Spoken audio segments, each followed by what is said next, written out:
Around 8,000 years ago, humans known as the First Men arrived in the north, settling the land and gradually dominating it, scaring off the local children of the forest. This time saw the rise of the Kings of Winter from House Stark. The north faced its darkest hour during the Long Night, when the Others, or White Walkers, invaded from the lands of Always Winter. To combat this threat, the Wall was built, the Night's Watch was formed, and the Stark family rose to prominence as protectors of the north. The Kings of Winter expanded their territory over the centuries, fighting off rivals like the Barrow Kings and the Red Kings, and famously holding the line against the Andals. Jon Stark founded the Wolf's Den after driving out Sea Raiders. His son Rickard conquered the neck from the Marsh King, and Bear Island was won in a wrestling match between the Stark King and the Ironborn.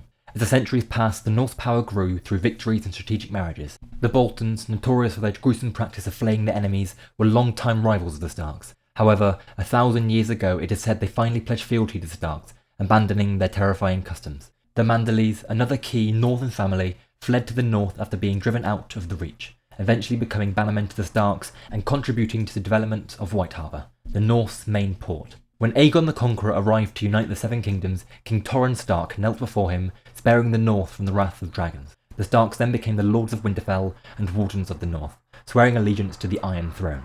During the Dance of the Dragons, the Starks sided with Rhaenyra Targaryen, showing their continued independence in matters of war. The North's fierce spirit was also evident during the reign of King Aerys II Targaryen, when the Starks rose against the Targaryens during Robert's Rebellion. Lord Eddard Stark leading the northern forces to help Robert Baratheon overthrow the Targaryen dynasty after the brutal deaths of his father and brother at the hands of the Mad King.